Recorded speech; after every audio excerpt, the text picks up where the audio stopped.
दोस्तों, कुछ दिनों पहले मीडिएशन बिल यानी कि मध्यस्थता विधेयक पर जो समिति गठित की गई थी उसने अपनी रिपोर्ट प्रस्तुत की। और इसके अंतर्गत यहाँ पर इस मीडिएशन बिल में कुछ सुधार करने की बात कही गई है। इससे पहले कि आप लोग इस न्यूज़ को समझें, आपके लिए ज़रूरी है कि आप ये जानें कि ये मध्यस्थता विधेयक क्या है, ये मध्यस्थता बिल है क्या। अब आप लोग इसके संबंध में न्यूज़ तो देख ही सकते हैं कि जो parliamentary standing committee on law and justice है, इसने इस मीडिएशन बिल में बहुत सारे जो चेंजेस हैं उन्हें रिकमेंड किया है। लेकिन इस खबर को समझने से पहले चलिए ये समझते हैं कि ये मध्यस्थता बिल क्या है। दोस्तों, आप सभी जानते हैं कि हमारे देश की आबादी इतनी बड़ी है जिसमें हर रोज़ कोई ना कोई केस होता ही है। और इन सारे केसों का कार्यभार जाता है हमारे देश की जुडिशरी पे, हमारे देश की अदालतों पर। ऐसे में हमारे देश की अदालतों का कार्यभार कम करने के लिए एक मीडिएशन बिल जो है, इसे लाया जा रहा है। आप सभी जानते हैं कि हमारे देश में अगर कोई भी हमें नया अधिनियम बनाना होता है, तो पहले हमारे संसद में एक विधेयक आता है। उसके बाद उस विधेयक पे मतदान होता है, राष्ट्रपति की सील लगती है, उसके बाद वो अधिनियम बनकर लागू होता है। तो दोस्तों, यहाँ पर ये जो विधेयक है, ये राज्यसभा में 20 दिसंबर 2021 को लाया गया, जिसे हम कह रहे हैं मध्यस्थता बिल 2021। इससे पहले क्या हमारे भारत में ऐसा कुछ नहीं था? जी था, 1996 का आर्बिट्रेशन और कंसिलिएशन एक्ट। लेकिन अब इस बिल के अंतर्गत मीडिएशन यानी कि मध्यस्थता के नाम से ही इस बिल को लाया जा रहा है, इसे अधिनियम बनाया जाएगा और ये बहुत से सुधारों के साथ लागू होगा। मध्यस्थता का मतलब क्या होता है? मध्यस्थता को हम एक तरीके से अल्टरनेटिव डिस्प्यूट रिजोल्यूशन समझ सकते हैं। देखो, मैं आपको बिल्कुल आम भाषा में समझाती हूँ। जैसे दो लोगों के बीच कोई विवाद हो और कोई तीसरा आकर के उन दोनों के बीच मध्यस्थता कर दे। जैसे दो लोग लड़ रहे हैं तो उन दोनों के बीच कह दे कि भाई तुम दोनों समझौता कर लो। और दोनों ही व्यक्ति अपने अपने पक्ष को लेकर के बहुत ज़्यादा सचेत रहते हैं, इसलिए अगर वो दोनों समझौता करने की कोशिश करते हैं तो नहीं हो पाता। ऐसे में अगर कोई एक ऐसा व्यक्ति आए जो ना तो किसी ए व्यक्ति के पक्ष में है ना बी व्यक्ति के पक्ष में, ऐसा कोई व्यक्ति अगर कोई समझौता करवाए तो वह आसानी से मध्यस्थता का काम कर सकता है। और इससे क्या होगा, ऐसे बहुत सारे मामले जो कि आपराधिक मामले नहीं हैं, जो कि गंभीर अपराध से रिलेटेड नहीं है, खासकर जो दो लोगों के बीच के वित्तीय मामले हैं, वो अदालत के बाहर ही सुलझ सकते हैं। तो इसे इसी उद्देश्य से लाया जा रहा है कि कहीं ना कहीं अदालत का कार्यभार बहुत कम होगा। बहुत से देश ऐसे हैं जहां पे मध्यस्थता कानून बनाए गए हैं, लेकिन भारत में स्पेशली इस नाम से पहली बार ऐसा जो कानून है वो बनाया जा रहा है।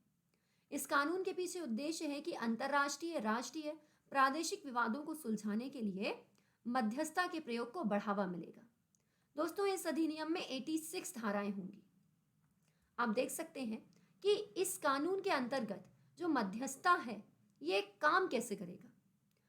आप लोग देख सकते हैं कि इसके अंतर्गत मध्यस्थता की एक पूरी प्रक्रिया होगी। ये मध्यस्थता की प्रक्रिया गोपनीय रखी जाएगी। अगर कोई भी जो लोग हैं वो क्या चाहते हैं, अगर लोग चाहते हैं कि भाई ठीक है, हम लोग जो मध्यस्थता है वो करना चाहते हैं, तो पहले इन लोगों को 2 सेशन अटेंड करने होंगे। आप जो मध्यस्थता की इस प्रक्रिया में जा रहे हो उसमें आपको 2 सेशन अटेंड करने हैं। उन 2 सेशन में आपको फैसला ले लेना है कि आप लोग इस तरीके से मध्यस्थता की प्रक्रिया में आगे बढ़ना चाहते हो या फिर अपने केस को लेकर कोर्ट में ही जाना चाहते हैं। तो मध्यस्थता की प्रक्रिया को 180 दिन में अपना काम पूरा करना होगा। अगर 180 दिन में काम पूरा नहीं हो सकता तो फिर उसको दोबारा से और 180 दिन दे दिए जाएंगे। क्या सभी प्रकार के मामलों को अब इस तरीके से कोर्ट के बाहर सुलझाने का प्रयास किया जाएगा? बिल्कुल नहीं। सभी प्रकार के मामले ऐसे नहीं होते जो कि किसी समझौते से सुलझ जाएं।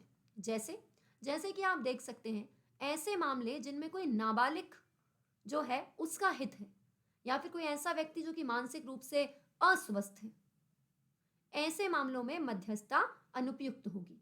कोई भी क्रिमिनल केस है, जैसे कोई मर्डर का केस है, कोई खून का मामला है, ऐसी चीजों में मध्यस्थता वाली चीज लागू नहीं होगी। या फिर हमारे राज्य का सरकारी टैक्स से रिलेटेड कोई मामला है, वहां भी आप ऐसे मीडिएशन का इस्तेमाल नहीं कर सकते। मध्यस्थता की जो प्रक्रिया होगी ये पूरी रिटर्न में होगी, इसका लिखित लेखा जोखा होना जरूरी होगा। और और जब ये प्रक्रिया पूरी हो जाएगी तो इस पे दोनों पार्टी साइन करेंगी। जो मध्यस्थ है, जो मीडिएटर है, वो इसको प्रमाणित करेगा और फिर ये जो फैसला है ये अदालत के फैसलों की ही भांति बाध्यकारी होगा। अब कौन मीडिएटर हो सकता है?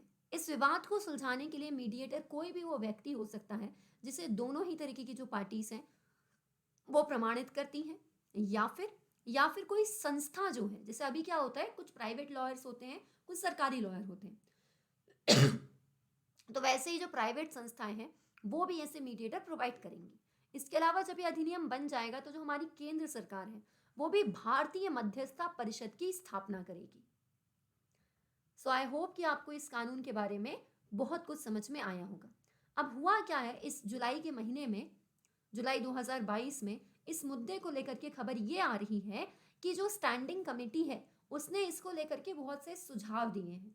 जैसे कमेटी का कहना है कि इसको एक तो आप अल्टरनेटिव रखो, कि कुछ मामले ऐसे नहीं होने चाहिए जहां पे आपको पहले मध्यस्थता करनी पड़ेगी। आपकी मर्जी, आप अपने केस को मध्यस्थता के लिए लेके जाना चाहते हो तो ले जाओ, वरना मत ले जाओ। दूसरी चीज इसमें कहा जा रहा है कि ऐसा ना हो कि इसे हम अदालत का कार्यभार कम करने के लिए ला रहे हैं, और इससे ऐसा ना हो कि जो केसेस हैं उनका रिजल्ट आने में और डिले हो जाए। तो ऐसे बहुत से सुधार हैं जो यहाँ पे स्टैंडिंग कमेटी ने प्रस्तावित किए हैं। अभी आप लोगों की परीक्षा के लिए जो जरूरी है वो ये जानना ही है कि मीडिएशन बिल क्या है।